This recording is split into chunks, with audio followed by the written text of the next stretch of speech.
next and final presenter is Elie Dekel, who is the president of Saban Brands. He oversees licensing, merchandising, and intellectual property for the U.S. and abroad. You'll recognize the famous monkey in his presentation that Martha spoke about at the beginning of this morning's overview.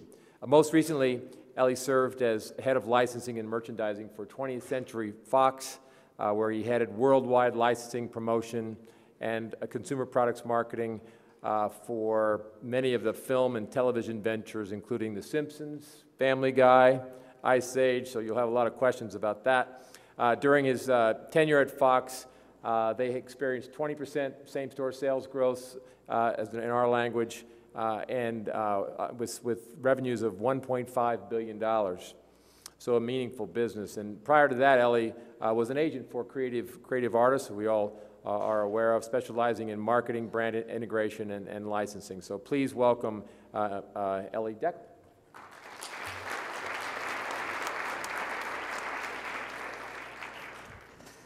Well, hello, and thank you for being here for the very final session of this amazing conference. This is one of the few conferences I've been to in many years where I actually have sat through every session and been amazed and fascinated, and I want to commend and acknowledge all the great speakers that were here today, so thank you very much for that.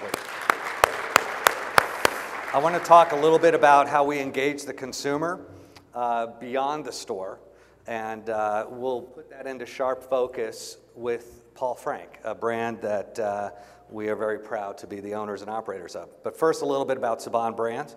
Saban Brands is a company that was formed 2 years ago to capitalize on the growing importance of consumer brands in an ever-competitive and fractured marketplace.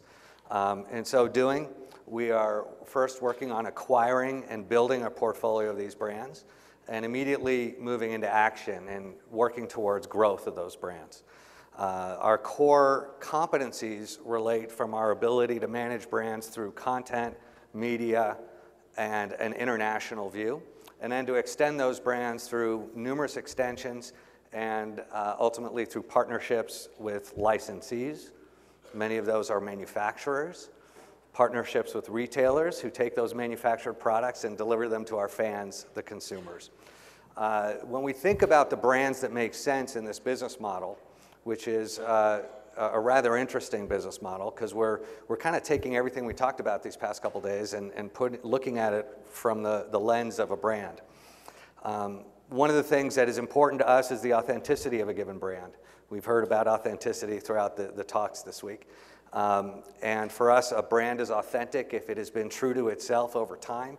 It hasn't been sort of subject to whim and fancy of trend or fashion, but has connected with consumers for an extended period of time and has been doing so consistently, another theme that came up.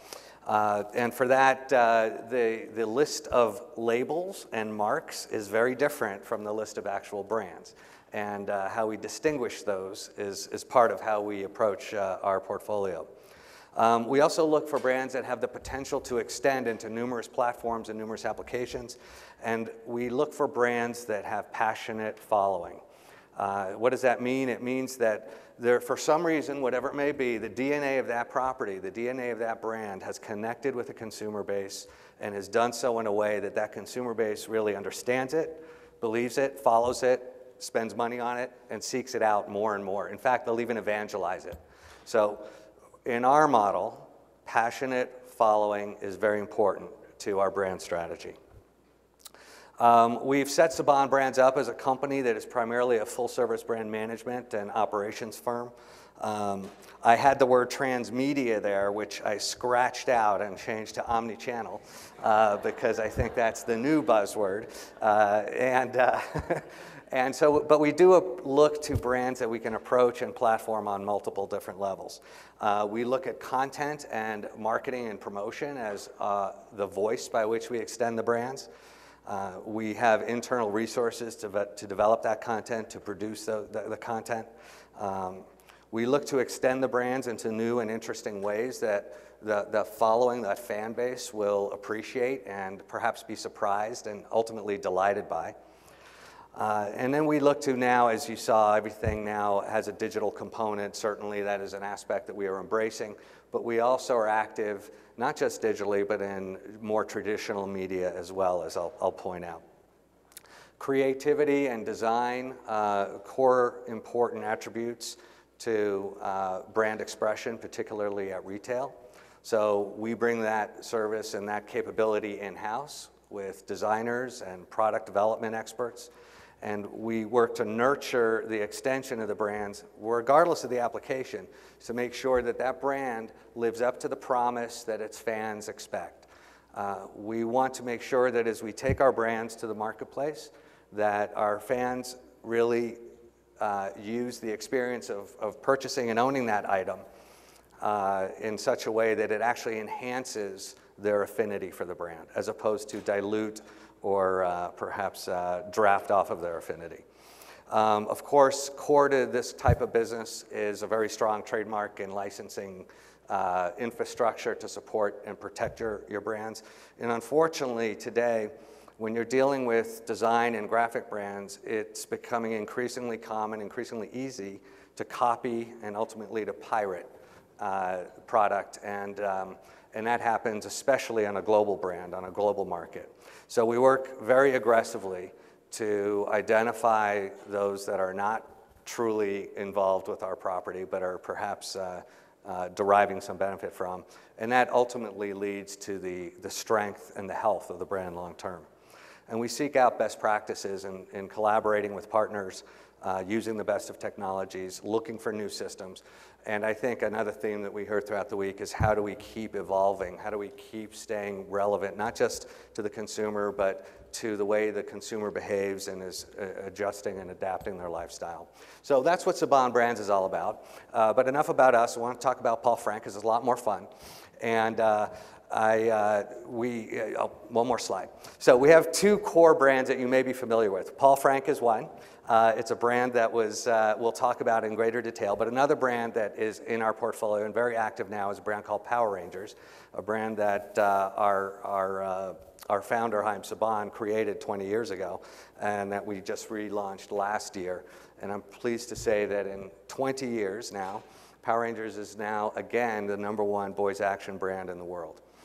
Very exciting times for us there. But let's focus on Paul Frank. We're going to talk about how we engage the consumer, and with that in mind, it's important to understand a little bit about the history of the brand.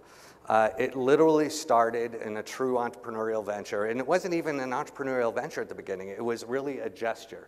A young man living in Orange County had some leftover car seat vinyl in his garage and a sewing machine. And he decided that he was going to try and do something with this vinyl, and he started sewing wallets and giving those wallets to friends and acquaintances. That gesture of hand making a wallet with vinyl, and vinyl is very interesting because it has memory. If you put a pinhole into a piece of vinyl, it doesn't go away. And so you have no choice but to do it right the first time. And so that nature of the handcraft became an important part of the early stage of the brand. And you can see that's actually the garage there in Orange County where they started doing that. What's interesting is the brand was always influenced by design, mid-century modern design and iconic designers of mostly the last century, but with a fresh and modern sensibility. So it was as much about furniture designers and artists and pop culture figures as it was about art and design.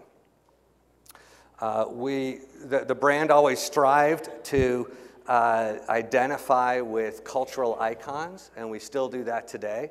And it was a way in which we could communicate and connect to consumers in a fun and playful way. So Paul Frank today, that's a short history, only about 15 years ago that it started. And what attracted Saban Brands to it, and to this brand, was the fact that in the span of just that short time, the brand had managed to become worldwide renowned. Julius the monkey was recognized in the far corners of the globe. And this was a design and a familiarity that developed very naturally, very organically, and truly based on the sincerity of the fans' reaction to this great design of Julius the monkey. But it's important to note that Paul Frank was not just about the monkey. In fact, the early side of the business was very little to do with Julius or any other characters. It was designer-based. It was a line of fashion apparel and accessories. And yet it was the monkey and the icon of Julius that helped the brand to really catapult to new heights. Of course, e-commerce is becoming an increasingly important part of our business. Our international retail business is really based on a combination of working with big box department stores as well as our own branded stores. And we are very active in launching stores around the world. In fact, one of our fastest growth regions right now is China. And in China, we are on a pace of opening 2 stores a month and expect to have over 50 stores open by the end of this year.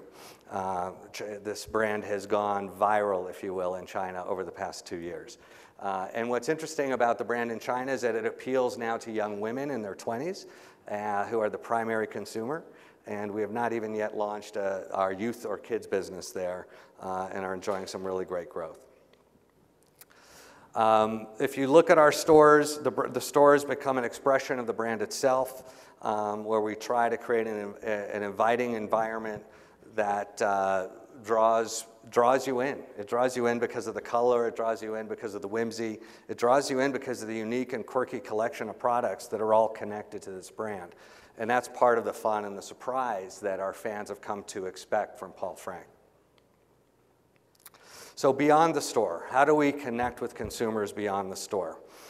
We work on many different layers of consumer engagement: collaborations, tours, events, fashion-related events, community events, thinking pro-social, media events, celebrity-related, and we'll talk about these in more detail as we go. Collaborations. Collaborations are really an interesting opportunity to bring 2 brands together that have perhaps not the same sensibilities, but compatible sensibilities, and finding ways to express both brands in a way that's authentic to each. Not always easy to do, easier said than done for sure, but occasionally you can hit it right, and when you do, it's a great success for both parties. And it creates newness, it creates freshness, and it creates, again, that delight and surprise that our fans have come to know. In this case, this is a collaboration with Vans. We've collaborated with the Elvis Presley estate, Lego, and right now we're active in the marketplace with Mattel, with the Paul Frank Barbie, and with Nestle Crunch, who's done some new designs for packaging based on our characters. We also have perhaps a little bit more of a niche collaboration working with Robert August, a surfing legend, in developing some Paul Frank surfboards that speak to the Orange County beach culture authenticity of the roots of Paul Frank. Another area of collaboration is one that I'm kind of coining a little bit of a new term here, collab extension. It's a bit of a hybrid. We're taking the fact that this brand has a resonance with the college community and building on that with a licensee who is an expert in college marketing and college merchandising. So working with Jones & Mitchell, we've been able to adapt our designs and our products to have Paul Frank coexist with college mascots and college themes that are unique and local to each school. And that program will be launching this fall. Taking it out to the consumer in a very high-touch experience is something that we always seek out to do. We believe that when you can connect with a consumer one-to-one in something that either gets them excited or allows them to share with their friends and family, or in the case of Power Rangers, maybe works them up into a sweat. That high-touch experience is very important to ensuring brand loyalty and ultimately consumer support. So we developed a program called the Academy of Awesome Tour.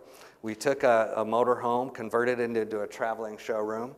It towed a trailer with a stage, and we used social media to reach out to our fans and ask them to nominate some local talent so that when we came to their town, we could feature some homegrown, unknown musical talent.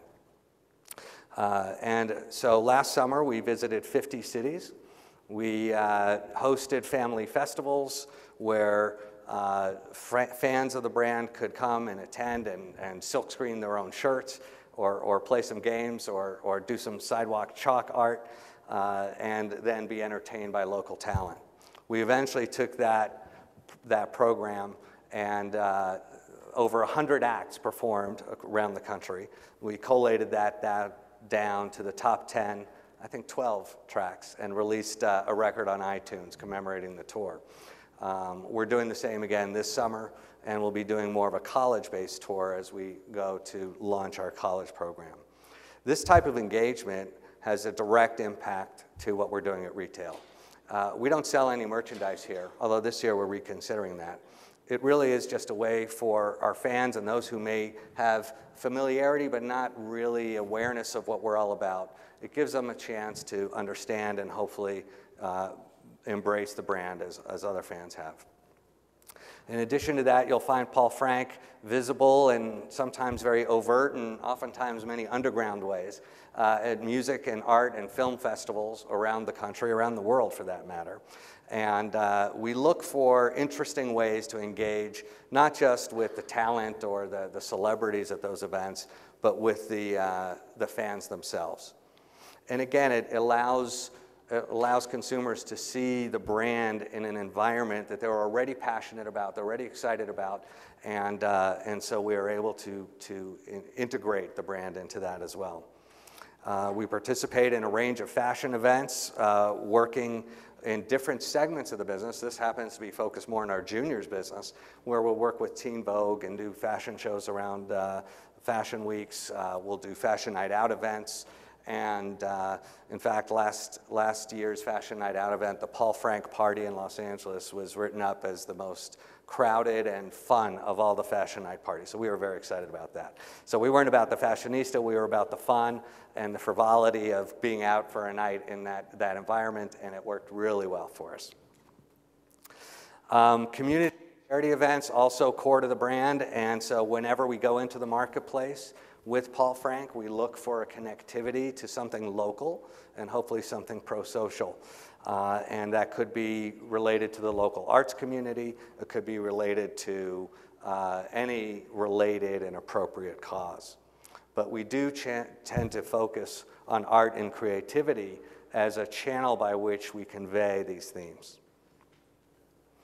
Celebrities have naturally, and sometimes not so naturally, come to embrace our brand. I say that because we realize that Paul Frank clothes and items and Julius, the iconic Julius monkey, was appearing in a lot of celebrity paparazzi shots. And we were realizing that for some reason, well, because of all the things we're talking about, that we were being naturally worn and purchased and supported by fans of fame. So we have now worked to build on that and have found that effort to be very successful in that when you are true and authentic to yourself, it doesn't matter if you're famous, rich, or not, it does resonate consistently. We talk about more traditional marketing, but then we talk about thinking big. And in this case, we kind of broke the budget and went for the further expansion of Julius as an icon in popular culture. And what better environment to do that than to put Julius alongside other icons of pop culture in one of the largest events of the year, the Macy's Parade. That was a tremendous experience for us to see Julius flying down Fifth Avenue alongside Snoopy and other iconic characters. It really, not only was it exciting, but it also felt very natural and very real. And you're going to see more of these larger-than-life expressions of the brand as we go. We talked about pro-social, and in this case, we have a program called Art Attack. It's actually underway right now, where we are reaching out to creative designers and artists around the country to submit their interpretations of Paul Frank art to us, and we look to curate that and hopefully release a line of fan-based art and design in the coming months. This will be supported by a gallery program as well as a merchandising program. And the response rates to this have been phenomenal. And again, it plays into the authenticity of a brand that started earnestly out of a guy's garage, and that the aspiration of that to a young designer can be something that's real and can be manifest. And we're hoping to tap into that and to help bring that opportunity to life. So Art Attack is our way of doing that. Social media, as you would imagine, is a core part of our strategy and a core part of the way in which we engage and communicate with our fan base. We look at Julius as sort of a chameleon, and we've often taken Julius and disguised him in many different ways. We have an almost daily feature of the Who Am I post, where we'll take some aspect of what's happening in pop culture today, give them the Julius treatment, and then look for our fans to help us sort of solve the riddle. The one in the lower left there, winning, that was timed just during the week or two of Charlie Sheen's meltdown last year or 2 years ago, whenever it was. But that image, as sort of simple and playful as it was, went viral, became nationally, that was, in national news when they were talking about Charlie Sheen, we were seeing the Julius monkey image pop up over the anchor's head. So it was interesting to see how a simple social media post could end up being a mass media message for the brand. What's interesting about social media to us is the ability to have the feedback loop. And we pay a close attention to what our fans are saying, what they're responding to positively and negatively, and we try to integrate that in real time to how we make decisions and how we move forward. Thank you.